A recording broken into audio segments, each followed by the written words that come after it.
let's assess yung first three days na impeachment trial. Okay? Tapos kahapon, tapos magre-resume sa Lunes. Let's start with our very special guest, si Attorney Barry Gutierrez. Kita mo kaagad na ito yung feeling kong at kanina bago nag-start yung programa binanggit na rin ni Sen Edo ito eh. Yung ibang abogado and particularly yung defense lawyers, mukhang hindi pa nag-sink in sa kanila o hindi pa nila na-internalize na ang isang impeachment trial ay hindi pareho ng isang courtroom trial. Ibig sabihin, yung mga gagawin mo na maaaring katanggap-tanggap o hindi mapapansin o yan na yung usual sa isang courtroom trial, sa isang impeachment trial, may ibang dating yan.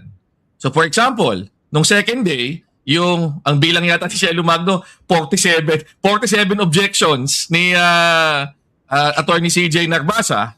Inilang talaga. Maaaring sa isang courtroom trial, kahanga-hanga yun, mai-impress siya yung kliyente niya at hindi isipin ng kliyente niya, parang worth it pala yung binabayad kong napakalaking attorney's fee dito kay Attorney Narbasa. Pero sa context ng impeachment trial, ano nangyari? Di ba?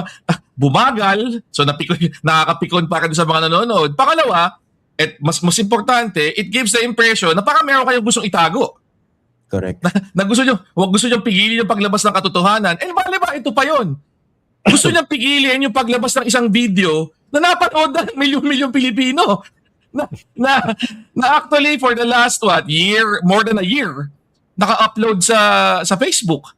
Wala na yatang hindi pa nakakapanood nun eh. O at least yung excerpt na pinalabas ng prosecution. So ibig sabihin, in terms of ano yung gain mong makukuha dyan, given yung expenditure mo ng puro objection, parang wala ka namang ma-achieve eh. Dyan sa ginagawa mong yan. And yet, ang narrative na nakikreate mo, mukhang itong mga to talagang mag-rely on technicalities kasi takot silang lumabas yung katotohanan. Meron silang tinatago. Which is also the narrative that has emerged mula pa nung hindi nila pagdalo at hindi nila pag-participate dun sa House hearings. Mula pa dun sa kanilang denial na answer na hindi nila sinasagot direkta yung mga articles of impeachment and instead nag-rely sa mga procedural and jurisdictional issues. Ako tingin ko yun yung isang malinaw na lumabas doon sa first 3 days nitong impeachment trial na ito. Pero of course, pwede magbago pa yan sa susunod na mga araw. Ito naman kay Attorney Barry, pero pasensya na ako, medyo hingalin ako. Siguro naman, alam niyo yung judicial notice, no? Siguro naman.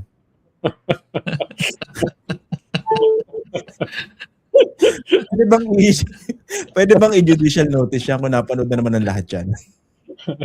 Sorry. Actually, dapat sa pre-trial, they could have already admitted yung evidence. Isang purposes kasi ng pre-trial, meron ng mga admissions. So halimbawa, kung sa pre-trial, sabi ng prosecution, ipipresent namin tong video na ito for ganitong purposes, pwedeng sinabi ng defense, sige, tinatanggap na namin yan. Hindi na natin kailangan authenticate, hindi na natatanggapin na namin yung Pero siyempre, alam mo ba yun?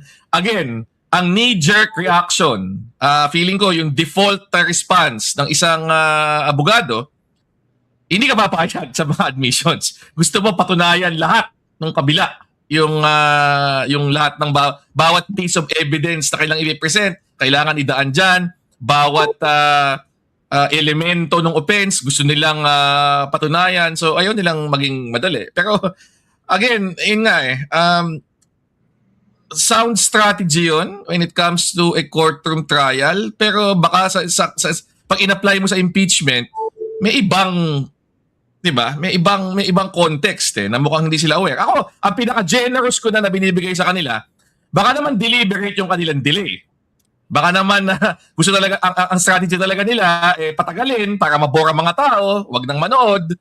And therefore, yung ma-achieve nila yung indirectly yung matagal na nilang gustong mangyari, which is para wag mapanood ng mga tao yung ebidensyang gustong ilabas ng prosecution. So ako, yun na yung pinaka-generous na pwede kong ibigay kasi otherwise, hindi ko nakikita yung sense dito sa mga prolonged technical objections, dito sa mga dilatory tactics, etc., na parang walang punto sa context ng isang impeachment. Kaya siguro dumaraw si Invictus para pagalitan yung kanyang defense team. Sino? Si Convictus? Ay, sorry, Invictus? Oo. Pero ayun nga, i-contrast mo yan dun sa conduct naman ni Luistro, ni Ligutan. Sheldon, saka ni Ligutan. Sila kasi parang kung titignan mo yung kondukta nila ay sinusubukan nilang ibalanse yung korte as a judicial process at saka yung korte as a political process. Kaya yung sinasabi halimbawa ni Luistro, emphatically ay itong usapin ng accountability ng ikalawa na pinakamataas na opisyal ng gobyerno ay meron tong impact sa bansa, sa mamamayan, no, sa usapin ng accountability. So pinapaliwanag niya yung not just as a judicial process kundi as a political process. Ganon din si si Chel na kasing humble ko, no? Kasing organized ni Barry at kasing rigorous ni Christian. Pero inuulit ko kasing humble ko, no? Yung pagpapaliwanag, no? Kaya siguro umiinit yung ulo ni Attorney Sison na nagsimula with 32 million voters. Nagsimula sa isang napakalaking non-sequitur. Di ba? Doon siya nagsimula Sabi ko, ay, bata ito. Kawawa naman itong bata. Nagsimula kagad, non-sequitur kagad Parang init agad ng ulo no? Parang gusto agad Di ba? 30 million. Tapos medyo maangas. Di ba? Tapos ang katapat na si Chel na katulad ko, mapagkumbaba. No? Humble, mapagkumbaba. No? Yung ganon. Kaya makikita mo yung contrast no? Not only in terms of attitude, character, kundi in terms of strategy. Medyo malinaw dun sa tatlo, ano ito? Yung parang hindi na brief yung mga bata Na kung ano ba talaga ito?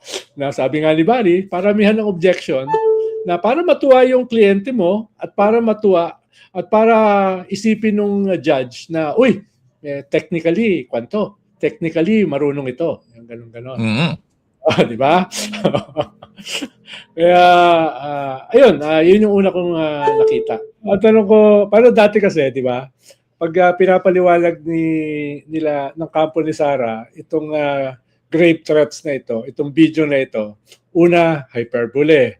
Ikalawa, ay taken out of context. Ikatlo, ay hindi naman niya sinabi. Di ba? Hindi naman niya sinabi. Apat, conditional. Di ba? Tapos yung revenge from the grave. Ay spliced. Yun yung usual na 5 dahilan na ginagamit nila. Dito naman, hindi naman nila ginamit yun Maliban dun sa kailangan ipalabas yung 2 hours para makita yung context. Di ba? Pero yung bago nilang ginamit, hindi naman to high crime. Ano bang ibig sabihin ng high crime? No. Ang ina-argue nila, wala pa naman daw court of law kung saan nakasuhan regarding that si VP at wala pang conviction. Pero nga, correct me if I'm wrong, Attorney Barry. Ang point dito, kailangan ba meron kang conviction to be able to regard that as an impeachable offense? Magkaiba naman to ng ng nature, hindi ba? At sa akin, napakasimple ng tanong, no? Panoorin nyo lahat yung video, napanood nyo naman, di ba? Yan ba nagmumurang yan sa dilim at kung ano yung mga sinasabi na unhinged, is that person fit to remain in office? Sa akin, yun ang tanong. Exactly. At actually, legally, based on yung constitution, pag tinabi mong betrayal of public trust, yun talaga ang sinusukat nun. Fitness for office. At so, tama yung tanong mo, eksakto. Ito bang ginawa ng taong ito? Ito bang ipinamalas niyang ugali? Ito bang mga ginawa niyang mga bagay? Sa kabila ba niyan, siya ba ay nananatiling dapat maupo, diba, sa mataas na pwesto? O ang sagot, hindi. Hindi. Basis yun para siya i-impeach. Yun. Ganun kasimple. Yun yung kwan dito Paano, magkaiba naman siya. Pero dati may isang guro na nag-post sa Facebook ng threat kay Digong. Yes, ano nangyari? Tama. Kulong, diba? Kulong. Ito, makikita mo yung immensity nito dahil yung tinreten ay presidente at yung kanyang asawa. Diba? Ikalawa, very public yung threat. Hindi ito pinost sa Facebook. No, ito ay sinabi paulit-ulit. No joke, no joke. Very public siya. Actually, nakakahiya nga yan. Hindi lang tayo nakapanood, kundi yung buong mundo. May mga kaibigan ako sa labas ng bansa nagtatanong, ano yun? What's happened? What happened? No? Tapos panghuli ay dito sa tinreten niya, kung natuloy yung threat, kung sakali, di ba siya yung beneficiary? Correct. Yung makikinabang doon ng threat, di ba? So, kailangan pa ba ng shampoo dyan? No? Di ba? Ang linaw-linaw no? Kaya nga nagtataka ako, halos 3 araw, ini-interrogate yung NBI, no? Para i-authenticate yung isang video na lahat naman tayo napanood. Pero siyempre, kailangan may hanap buhay yung mga abogado, kailangan nila ikon. Pero, di ba, sa dulo, ano pa ba kailangan? Ano pa ba kailangan? Di ba? Tapos, kinuwan pa nila, medyo binago pa nila dahil dinagdagan pa nila yung, anong tawag, Romanov. Na yung Romanov. Operation Romanov. Oh, gagawin daw kila Sara sa mga Duterte. Ang unang naglabas nung Romanov ay si Baste nung January 2024 sa rally sa Davao. Ang sabi niya, baka mangyari sa mga Marcoses yung nangyari sa Romanov. Ayun, naging sa kanila. Bolshevik, no? That was, nauna yun, Nauna yun bago itong Project Romanov. No? Kaya doon nagsimula yun. Kaya nagulat ako, ba't parang bumaliktad yung Romanov na yun, no? Kaya, hindi ko alam, Barry, tatagal ba to ng 11 days pa? Ano ba pag-uusapan dyan? Ano ba pag-uusapan? Isingit ko lang, no? Ito pa yung dapat i-point out yung magkaibang tack, so it seems ang tagal ng ginugol na oras para questionin yung yung credibility ng witness, questionin yung authenticity ng video na napanood naman ng lahat. Pero yung mensahe ng isa sa mga defense counsel sa dulo, yung kay Attorney Binluan, pag binasa at pinanood niyo po yun, basically, hindi niya dinidispute na si Sara yung nagsalita. Hindi ka. At sinabi In fact, inamin niya. Ang argument nila, taken out of context daw.